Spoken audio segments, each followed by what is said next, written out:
Olá, eu sou Ilza Santos e esse é o podcast 90 anos de EFE, Histórias e Trajetórias. Vamos relembrar momentos da nossa escola e saber como estão os ex-alunos hoje. O convidado desse episódio é o sensei Floriano Almeida, que atuou por diversos anos na Seleção Brasileira de Judô e foi técnico de grandes atletas de esporte, como Érica Miranda e Kathleen Quadros. Floriano concluiu sua graduação em Educação Física em 1979 e, desde então, esteve à frente da conquista de diversos títulos nacionais e internacionais, incluindo a primeira medalha olímpica individual feminina do Brasil. Sensei, obrigada por ter aceitado o nosso convite e seja muito bem-vindo ao podcast. Eu que agradeço o convite e não poderia deixar de participar pelo meu carinho que eu tenho pela USP e tudo que ela me ensinou, né? A gente, não só na parte acadêmica, mas na vida como um todo, né? Então, eu que agradeço. A EFE fica muito, muito feliz de receber seus ex-alunos.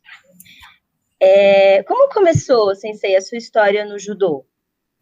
Bom, eu era uma criança muito ativa e, como dizia minha mãe, estabanada. E aí, eu me machucava muito, eu era muito agitado e caía muito nas brincadeiras no parque infantil que a gente frequentava, né, que antes a escola chamava parque infantil. Antes do primeiro ano, tinha lá era de 3 anos para cima. E eu tomei tantos tombos e tantos pontos que meu pai resolveu botar no judô para aprender a cair. Entendi. E aí tudo começou, né? Com 6 anos, e hoje eu estou com 66 ou 60 anos de tatame. Que bacana. E quais são as suas principais memórias aqui da Escola de Educação Física? Nossa, são muitas. Umas que não pode falar. Pode. É para isso que a gente tinha... Era muito mágico isso aqui para a gente, né? Na nossa época. E a gente tinha aula de manhã e à tarde. E assim, no meu caso, eu era atleta do judô também, né? Quem me incentivou a ir para a Escola de Educação Física foi o Daniel Carreira Filho, não sei se vocês conhecem. Eu conheço. E ele era lá da mesma academia que eu. E na época eu estava estudando já para vestibular, estava pensando em dentista, não sei o que e tal. Aí, conversando bastante com o Daniel, ele falou, não, faz educação física, você tem perfil, tal. Acabou que eu fiz e consegui entrar, foi super, super bom.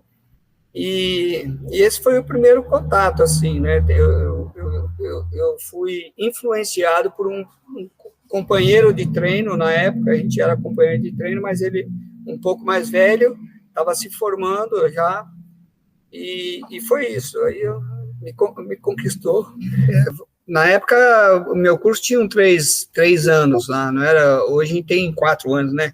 Mas o curso foi de 3 anos. Foram 3 anos que passaram tão rápido e tão intensos que a gente era uma família, realmente, a minha turma, e a gente se embolava também com os outros mais antigos, ou os que estavam chegando mais novos, tal. A nossa turma era uma turma muito alegre, sabe?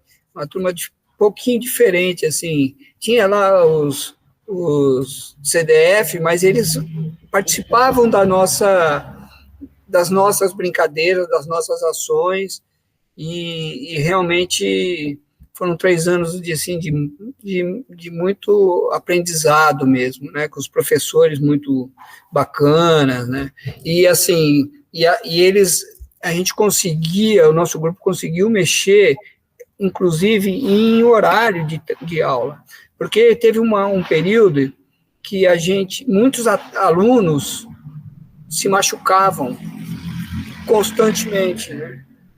E eu mesmo, que eu já competia, treinava no Pinheiros ainda, eu treinava mais forte, ainda me machuquei muito no período que eu estava. Daí, a gente fez um movimento, não agressivo, mas conseguimos mudar a nossa grade de aula, porque tinha vezes que a gente tinha todas as aulas do dia, que a gente tinha aula de manhã e à tarde, né? Tinha só intervalo do almoço, né? Que eram aulas de muita, por exemplo, fez futebol na primeira aula, basquete na segunda, natação na terceira, vôlei na quarta, entendeu? Eles erraram a mão. Muitas práticas juntas. E aí acabava que a gente não gostava, era muito cansativo e tal. Para mim, então, que era atleta ainda, que eu corria, na hora do almoço eu corria praticamente 1h30, uma hora e meia, para poder manter meu condicionamento físico. Então, era isso, foi isso. A gente se envolveu com... E a escola respondeu super bem também, sabe, com isso. Eles não se acharam afrontados. Eles prestaram atenção e falaram, não, realmente, vamos mexer um pouquinho com isso, e deu certo, foi bacana. Olha aí, que memória boa desse período, então. É boa demais. Muito bem. E como é que foi a sua trajetória profissional depois que você saiu da universidade? Então, já dentro eu sempre continuei treinando judô como atleta, sabe? Então, eu comecei a dar aula de educação física infantil. Gostava bastante de trabalhar com as crianças, né? E foi assim, eu comecei a trabalhar em escola com educação na aula de educação física, em colégio salesiano, em vários colégios bastante grandes e empolgantes de se trabalhar. Eu trabalhei uma época no colégio salesiano com 22 turmas. Eram 11 primeiras séries e 11 segundas séries. E aí e dava aula para a primeira e segunda série só para os meninos. E tinha uma amiga, uma outra professora que trabalhava só com as meninas. Na época eles separavam bem isso, ainda mais sendo da igreja, né? E aí comecei com isso e apareceu a oportunidade de eu abrir uma academia de judô. E aí eu comecei a trabalhar com judô em paralelo, eu treinava, né? Ia para o Pinheiros, eu era atleta do clube. Comecei numa academia pequena, na Lapa, uma academia de um professor muito bom, muito rigoroso e muito cuidadoso com a gente também. E foi uma academia que teve muitas vitórias, conquistou muitos títulos, né? Ganhando de clubes como Pinheiros e outras coisas aí. E aí eu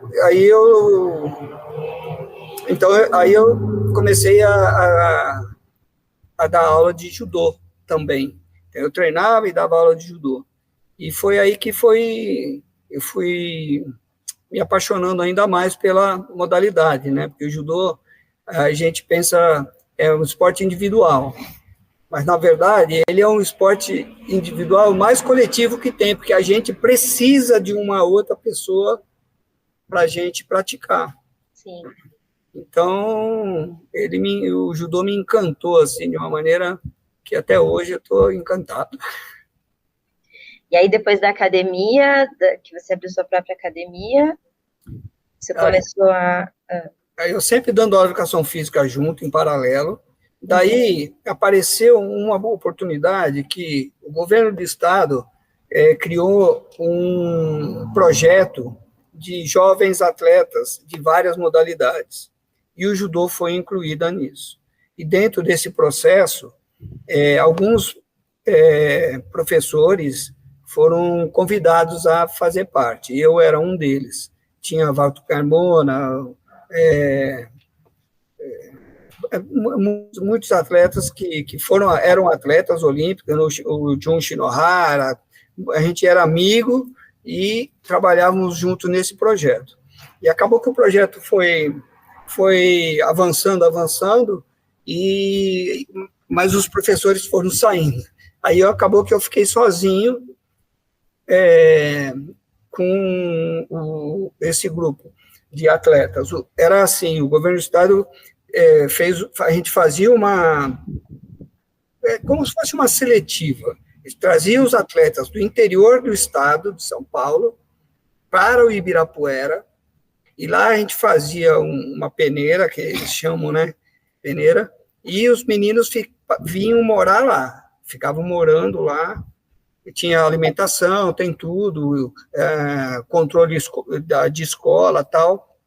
E aí esse projeto foi crescendo de tal maneira que realmente a maioria dos atletas brasileiros que obtêm uma medalha olímpica foi forjada dentro desse projeto, né? Thiago Camilo, Aurélio Miguel, todos eles treinavam comigo lá no projeto, né? Então ele cresceu muito.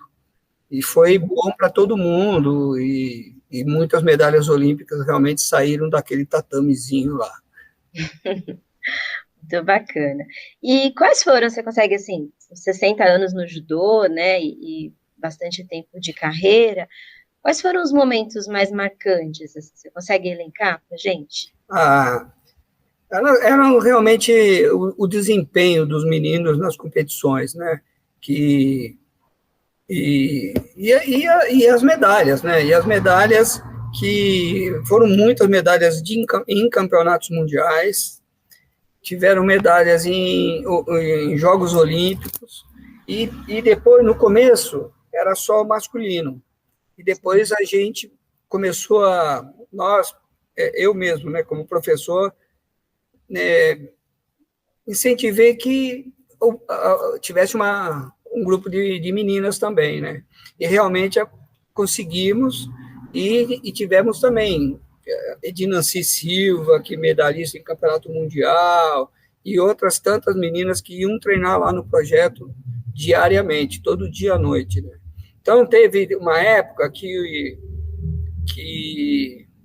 a gente tinha 100 atletas em cima do tatame, na parte da noite, que a gente treinava de manhã e à noite. De manhã mais parte tática e física, e à noite era o treino de luta mesmo. E aí, as meninas iam para lá treinar, e a coisa foi crescendo de tal maneira que virou realmente um ponto de formação de grandes campeões, né? E eu tenho assim um carinho imenso por ter trabalhado com a equipe feminina. Elas me ensinaram muito, e quando elas são determinadas, ninguém tira. A mulher é muito mais determinada do que os homens, né? E isso aí eu aprendi bastante com as meninas, bastante. Elas são guerreiras. Quando elas se propõem, ninguém tira delas, não. Tanto que temos medalhistas aí no hall daquelas que você treinou. Sim, sim. Entendi. E nesse período, né, esse período todo da tua carreira, você conseguiria nos dizer quais foram, assim, os principais desafios que você enfrentou?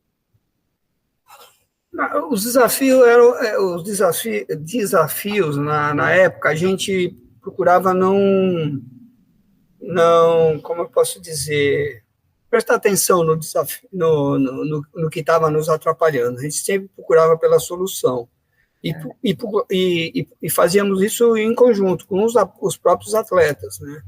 E outros professores amigos que sempre, quando os atletas iam treinar com a gente lá, os professores iam e tal, e aí a gente conseguiu fazer um conceito de uma maneira tal que o Projeto Futuro conseguiu muitos títulos, muitos mesmo, né? Tanto os títulos olímpicos, não tanto as medalhas olímpicas, porque é bem seletivo, que é um só por país que vai, né, em cada categoria, e muitos títulos pan-americano, sul-americano, mundiais também. Então, era um trabalho bem bacana, assim. Entendi. Tem, assim, alguma história que seja curiosa ou pitoresca que aconteceu durante essa sua jornada que você gostaria de compartilhar com a gente? Não, na verdade, eu não tenho isso, não. que assim, o que a gente fazia bastante eu tentando, como é que fala? Motivar bem os atletas, né? Era assim, eu falava que eu fico emocionado assim, né?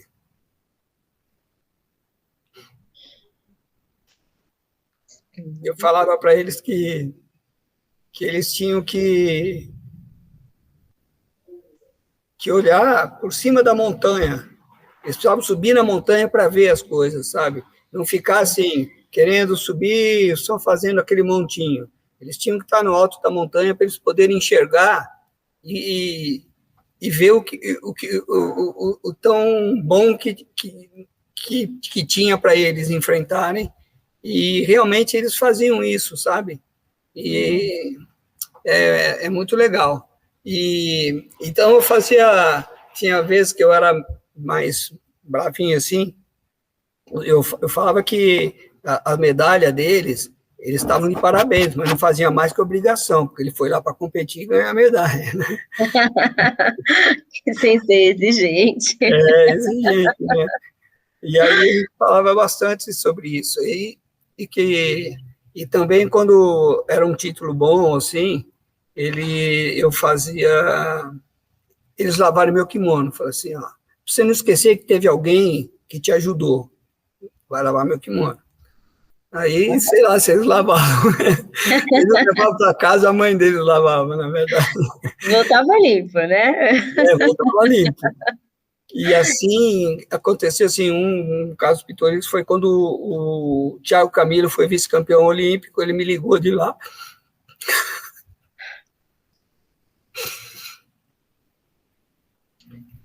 Ligou de lá, falando para eu preparar. É muita emoção, né? Tudo bem. Falando para ele, para mim, né? Sensei, prepara o seu kimono. Eu vou lavar. Que bacana. Muitas histórias, muitas. Tem muitas, né? Muito bacana ouvi-las, assim. Pode compartilhar com a gente está aqui para ouvir essas histórias mesmo. Tinha muita coisa, muita coisa. Mas era isso mesmo, acabava que os meninos se entregavam, sabe?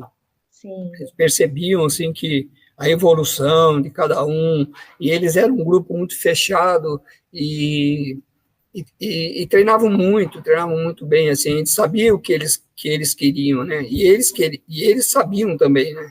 Então a gente trabalhava sempre nesse padrão, um padrão bem mais rígido. Por exemplo, eles moravam dentro do Ibirapuera e nós treinávamos dentro do Ibirapuera. Então tinha vezes que eles chegavam atrasados no treino, eu não deixava eles treinar.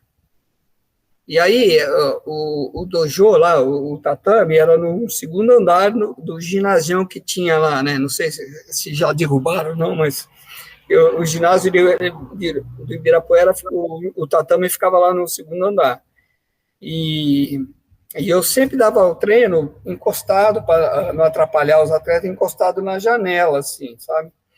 E quando eu dava bronca nos meninos e não deixava eles treinarem, eles iam lá embaixo, no lugar que eu ficava encostado, e ficavam treinando no asfalto. Gente. E aí eu falava, é isso aí, né?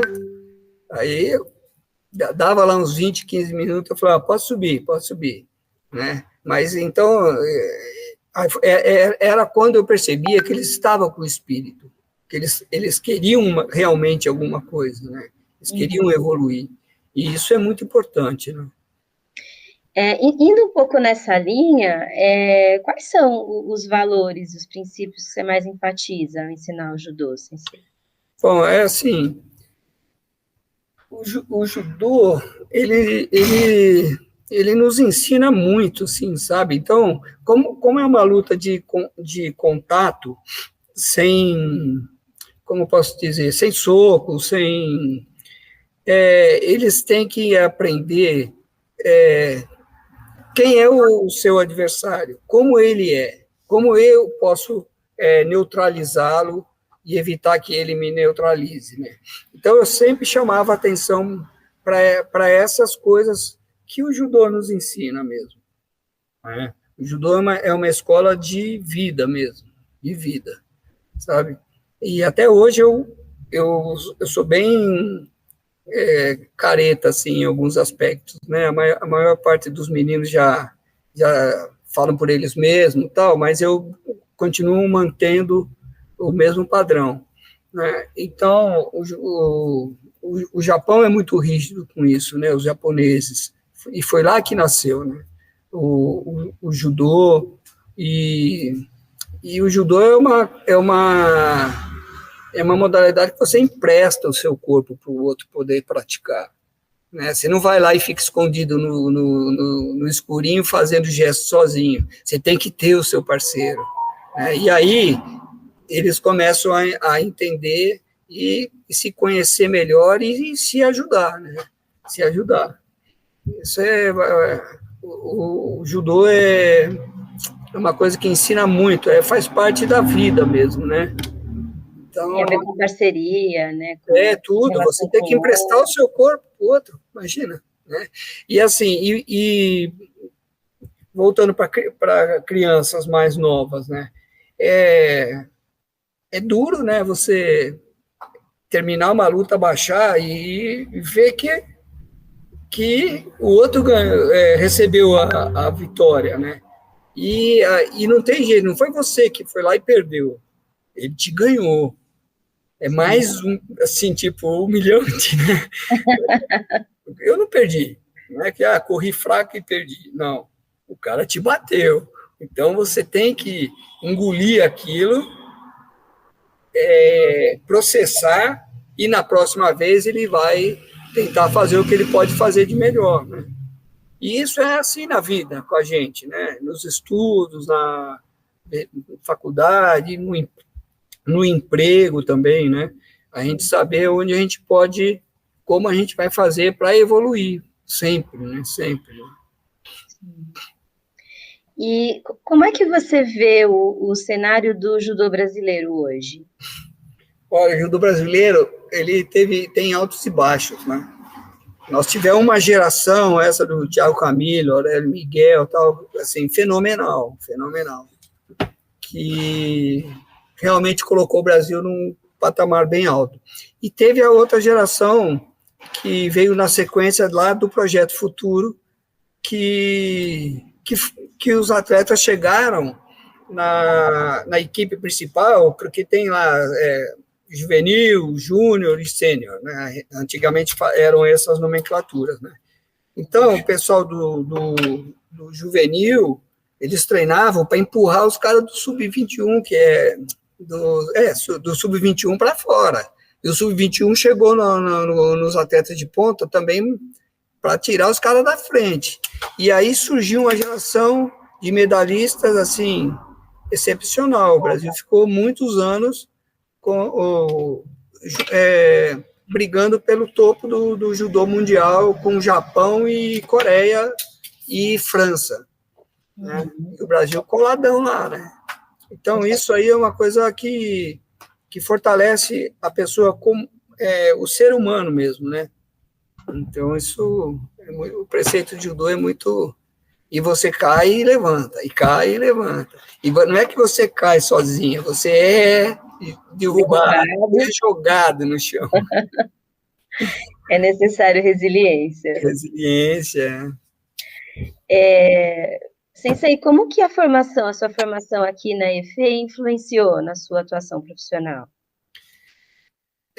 Eu aprendi na USP a entender os processos de desenvolvimento atlético.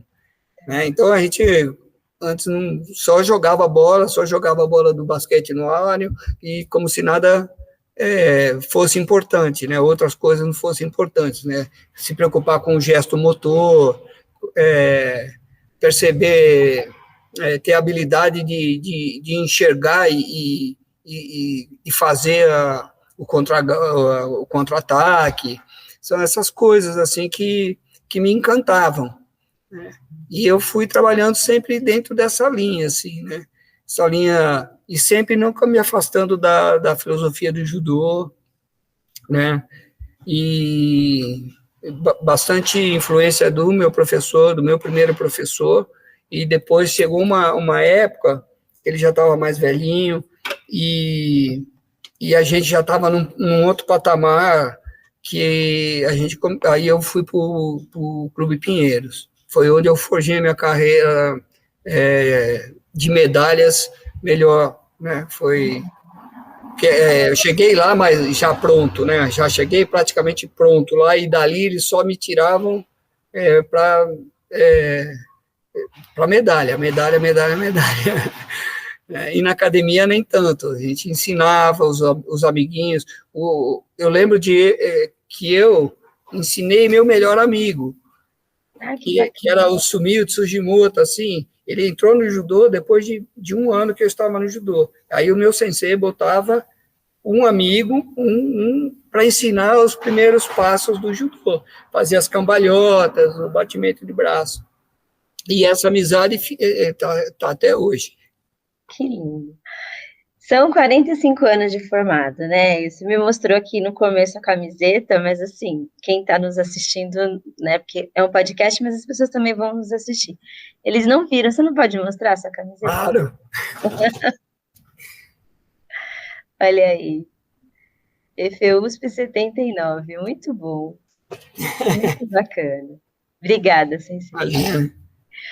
Ó, a gente já está caminhando para o finzinho. A gente sempre pergunta para os nossos entrevistados que conselhos eles dariam para um estudante da EFE que está terminando a sua graduação e que agora tem toda uma carreira pela frente. Que conselhos você daria, assim, 45 anos depois? Que eles prestassem atenção, assim, na dificuldade que tem de subir uma montanha. Mas quando eles chegam lá em cima, eles conseguem ver tudo que eles quiserem ver, né? Então, eles têm que ter isso na cabeça, sabe? Eu quero subir, é um passo a mais, é um degrau a mais, eu vou subir, sabe? E com tranquilidade, né? Não é pegar e, agora eu vou subir e vai de qualquer jeito, porque a gente se perde no meio do caminho, a gente fica estabanado, a gente tropeça e cai, né?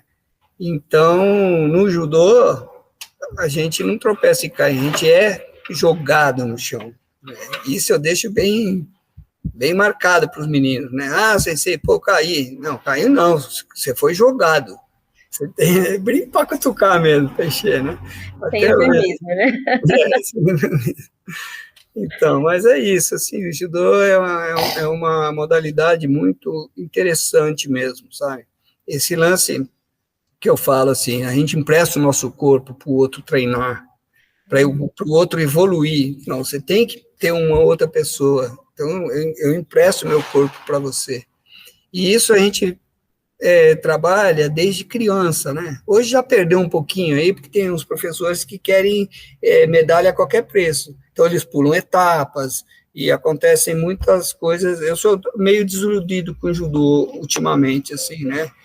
Porque tem lesões muito graves acontecendo com crianças por falta de habilidade do outro que jogou, não foi por maldade. É que mandaram ele dar um golpe que ele não estava preparado para dar o golpe. Aí ele vai lá e machuca o amigo, de vez de ele, né, evoluir, o amigo, ele machuca por conta dessas coisas. Mas o judô ainda não perdeu o encantamento, né? Eu faço bastante palestra, me chamam, né? Aí eu falo muito sobre isso, né? Não precisa ser campeão agora, ele pode ser campeão da vida, não precisa ser campeão do judô, daquele campeonato. Por mais que ele queira, ele tem que pensar nisso, que nem sempre ele vai ganhar, né? Mas por isso que... aprendizado também, né? Aprendizado, total. É isso, Sensei. Olha, muito obrigada pela sua companhia aqui no nosso podcast, compartilhar um pouquinho da tua trajetória, da tua história e da tua experiência com a gente. Eu que agradeço. Eu estou bastante emocionado. Obrigada. Bastante emocionado. A gente vê que tem muito amor envolvido, né? Muito, muito obrigada mesmo. Nós agradecemos também aos ouvintes que estiveram conosco Este programa foi feito por meio de uma parceria entre a Escola de Educação Física e Esporte e o Estúdio Multimeios da USP. Os episódios do podcast 90 anos de EFE, Histórias e Trajetórias estão disponíveis no canal EFE USP Oficial no YouTube e nas principais plataformas de podcast. Até o próximo episódio.